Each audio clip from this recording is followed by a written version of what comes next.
Voici FreeCAD 2017. Chargeons une pièce réalisée avec le 2016 pour voir l'évolution. Donc là j'ai l'arborescence de 2016. J'étais obligé de faire des pièces dans des fichiers séparés et ensuite faire une importation pour tenter un assemblage. Là, lorsque je fais une migration de la pièce vers 2017, je vois que ma pièce est comprise dans un volume qui s'appelle part, qui correspond à une pièce. À l'intérieur de cette pièce, je vais retrouver un volume qui est un élément. Je pourrais en faire plusieurs. Et à l'intérieur, je retrouve mon ancienne arborescence. Donc l'avantage de ce système, c'est que je vais pouvoir faire plusieurs pièces dans la même page. Et il me suffit de faire un clic droit, transformer, pour voir apparaître les outils qui vont permettre de déplacer les pièces et de les faire tourner. Voilà, donc je ferme cette pièce et je reviens à la création d'une pièce sous FreeCAD. J'ai des ateliers, Part Design correspond le plus à SolidWorks. Intéressant aussi Mesh qui permet d'ouvrir du STL, Draft aussi est utile, et puis Part qui va permettre de créer des volumes simples et de les modifier. Donc le principe du dessin, pour rester assez simple, je vais faire nouveau document. Nouveau document, je crée une esquisse. Alors il faut bien comprendre qu'à chaque fois on a deux stades, le dessin 2D puis le 3D. Donc là je ne vois que les icônes qui concernent le 2D quand je travaille dans l'esquisse. Donc je choisis un plan et je fais OK. Mes barres d'outils vont évoluer. Et je vois qu'il est parti dans Sketcher, qui est un atelier d'esquisse. Je dessine ma pièce, j'ai la barre de dessin et j'ai la barre de contrainte. Donc mettre une dimension, c'est mettre une contrainte. Donc je réalise simplement un rectangle. Alors il faut bien accrocher de préférence sur des points qui deviennent alors jaunes pour que les éléments soient bien fixés avec les contraintes. À chaque fois que je dessine un élément, que je le modifie, il y a des contraintes qui apparaissent. Mon outil, je fais un clic droit pour le désactiver ou échappe. Je vais prendre un trait et je mets une contrainte. Par exemple 20. Je prends le vertical, je fais une contrainte. Par exemple 15. À l'intérieur, je peux dessiner des formes, comme une partie arrondie. Clic droit désactivé, je sélectionne mon cercle. Il n'est pas sélectionné, je sélectionne mon cercle.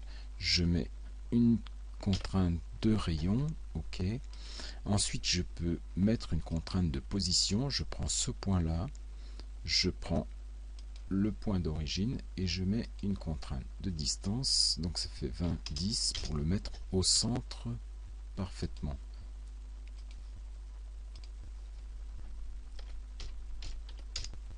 Voilà, j'ai centré ma pièce, donc elle est finie en 2D, mon dessin est fini. Je vais fermer. Alors si j'ai des problèmes ici, je vais voir des éléments en rouge apparaître. Je vois ici ma pièce, l'arborescence de ma pièce qui se dessine. Donc je ferme et je vais créer alors, ce qu'on appelle là une protrusion, une mise en volume. Donc je choisis l'épaisseur et OK.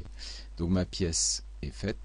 Pour déplacer, je clique sur la molette et si je veux faire tourner, je clique sur la molette et un des deux autres clics, comme par exemple le clic droit. Et donc ma pièce est terminée. Si je veux la modifier, je prends une surface, je crée une esquisse et je crée mon dessin. Je mets mes contraintes, je ferme et je fais une modification. Une mise en 3D. Voilà. Et c'est toujours la même chose.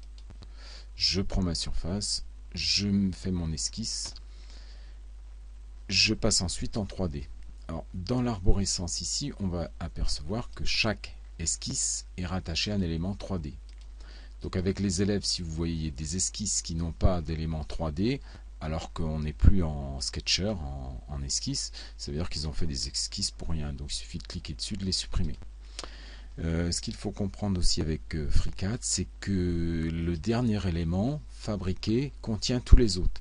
Donc c'est lui qui est actif. Si j'appuie sur la barre d'espace, il disparaît. Si je prends le précédent, j'appuie sur la barre d'espace, il apparaît, mais il n'a pas la dernière modification. Voilà.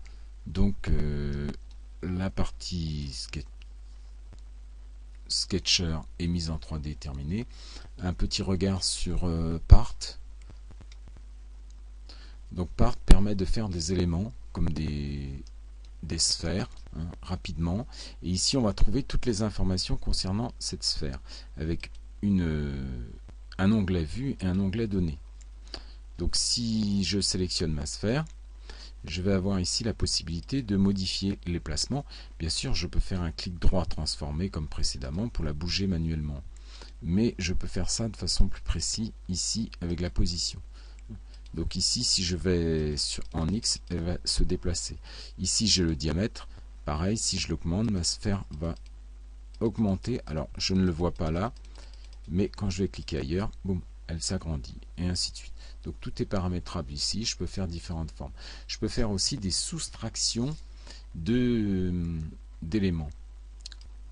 Une nouvelle pièce, voilà, je fais une sphère. Alors ma sphère, elle est à l'intérieur, voilà. Donc je peux ici sélectionner mes deux éléments, le cube d'abord, la sphère ensuite, et demander une différence. Voilà. Alors là, ça marche avec des éléments. Si c'est une pièce qu'on importe de Part, ça peut marcher aussi. Mais bon, c'est FreeCAD, il y a des choses qui ne fonctionnent pas. Il faut réfléchir et trouver une autre solution, mais c'est assez intuitif. Bien que ce soit complexe, c'est assez intuitif.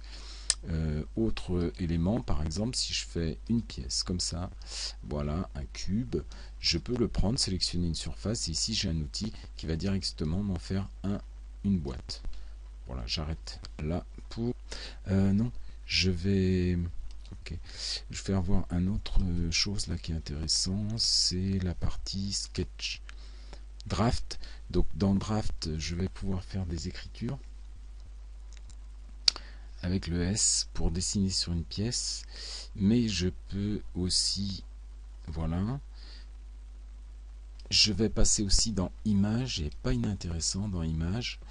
J'ai ici deux outils là, c'est dommage, les icônes se ressemblent mais n'ont pas la même fonction. Ouvrir une image et créer une image dans une image plane dans l'espace 3D. Alors ça c'est très intéressant, parce que si je prends une image, donc j'importe mon image, voilà, elle apparaît, et cette image, je vais pouvoir aller dans Part Design, et créer une esquisse dessus. Ok. Et donc je vais pouvoir suivre mon image pour en faire un élément 3D. Bon, je simplifie les choses. Je vais ici, hop, je ferme. Et donc, je peux faire un élément 3D de mon image. Ok. Voilà. Hop. Bien sûr, après, je supprime l'image. Image pleine, je la supprime et il me reste mon objet 3D.